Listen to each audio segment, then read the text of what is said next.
Танче, здравей! Нека сега първо да те представя за широката аудитория. Ние имаме много широка аудитория. Таня Шахова.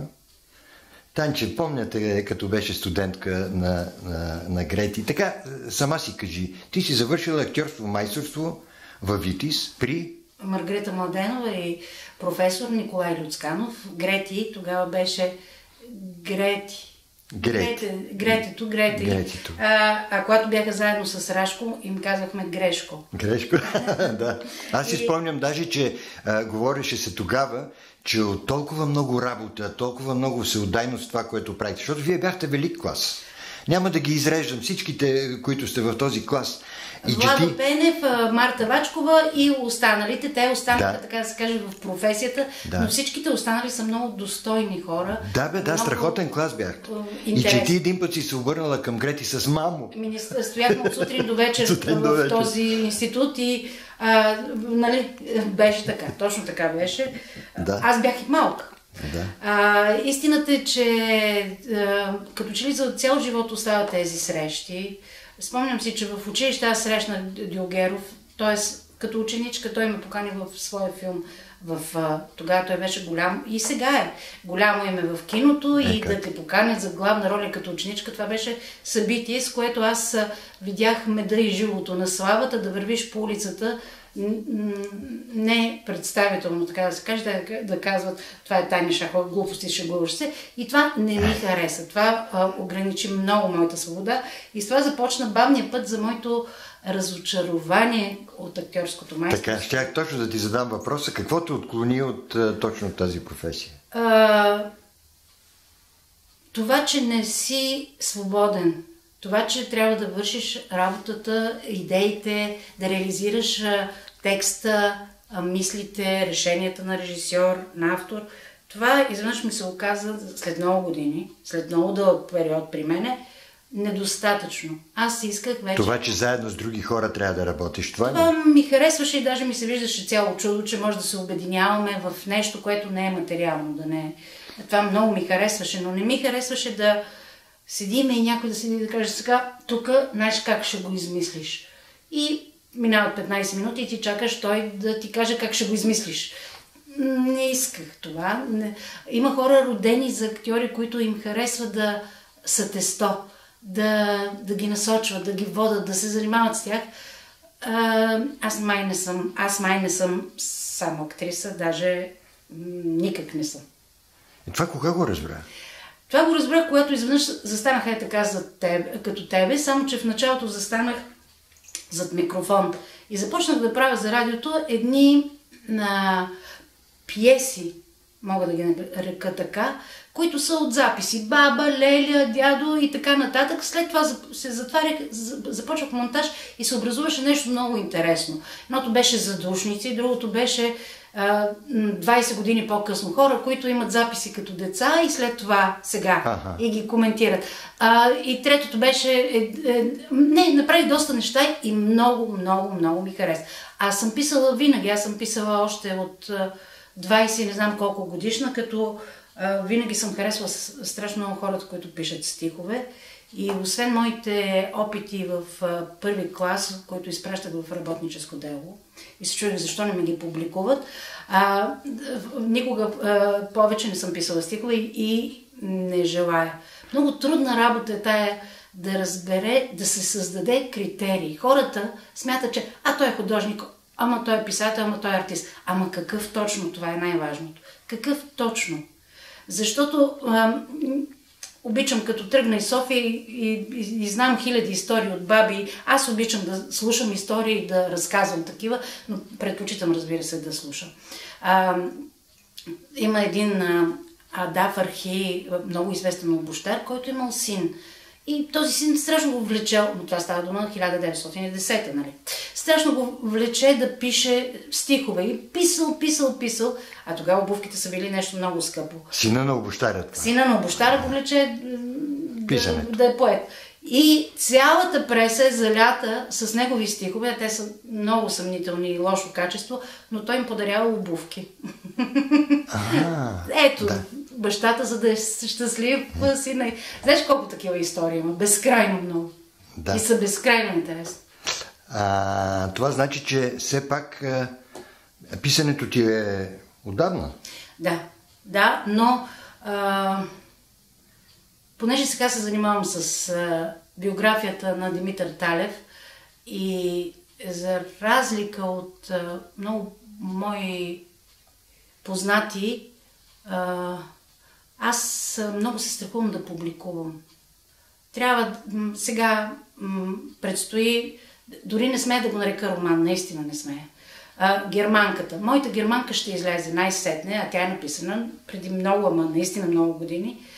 Защото аз смятам, че когато човек застане с дело, което му е отнело години наред, то трябва да е много готов някакси, да знае всичко, всяка дума откъде и какво и така нататък. Сега лесно се пише, има бърза литература, лесно се публикува и така нататък. Добре е, че имам издателство, добре е, че те са търпеливи. Имам прекрасна редакторка Веселина Седларска. Аз я избрах и е толкова точна и безпощадна, че съм горда. И връщам се на Димитър Талев. За да тръгне той да публикува, е бил асистент, бил е поканен да бъде асистент на Милетич, на Боян Пенев. Тоест той е опознал Нека преди това да кажем, че от всякъде. Една група хора се готвите да отбележите годишнина от неговата смърт. Един писател, който е позабравен доста.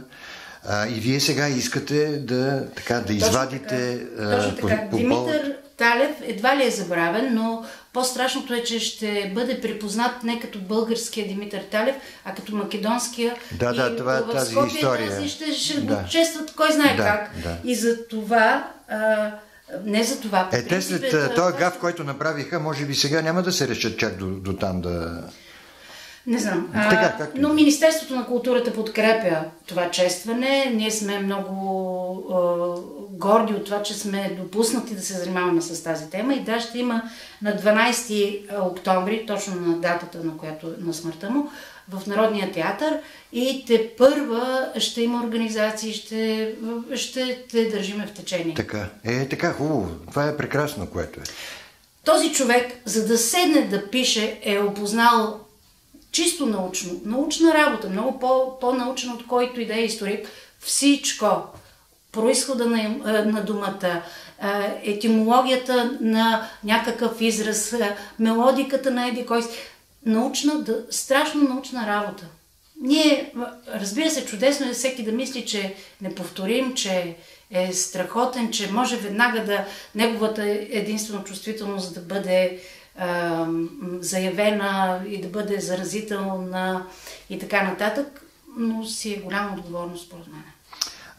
Всъщност, за голяма част от хората, даже и такива, които те познават, Таня Шахова, беше изненада, че изведнъж в Народния театър се появи едно твое произведение и на всичкото отгоре то тръгна с голям успех. Да.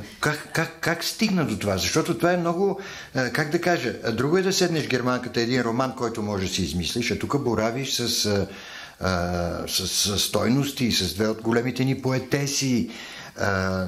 Почти кощунствено. Как стигна? Виж сега, това е по същия начин. Тя беше 10 години беше откакто беше написана тази пиеса. След като обиколи целия кръг, може би до вас не е стигнала и всички казаха, хайде да я гледаме вече. Тя си зачака момента да си намери хората, да намери ситуацията и аз се страхувам, че няма да бъда толкова дълголетна, колкото примерно един Арнолдов, който почти на 100 години някакъв студент отивал до него и казал: професор Арнолдов, дайте ми един подпис. Чакай, драги, за къде бързаш? Имаме време. Те аз така, за къде бързам, имам време. Дали ще имам достатъчно време да реализирам всичките си идеи и сюжети, които съм горда, че ме напъват. Ти единствена ли си съдник на това, което правиш? Защото казваш, че имаш някакви задръжки от това да публикуваш.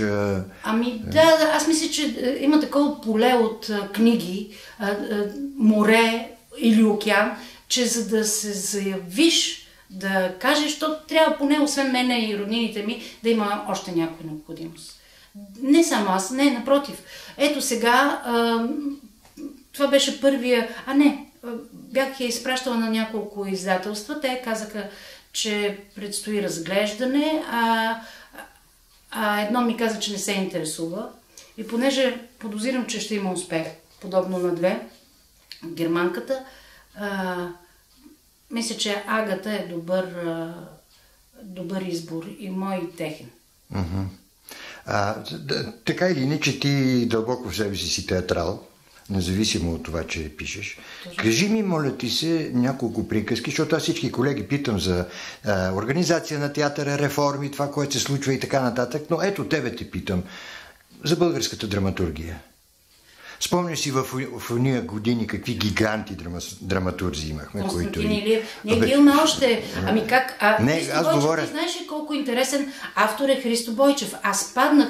Защо ние не го играем? Защо не се играе Христо Бойчев? Айде отговори ми. Защото го смятат за естраден тук поради началото на няколко по-случайни, според мен, реализации или не знам.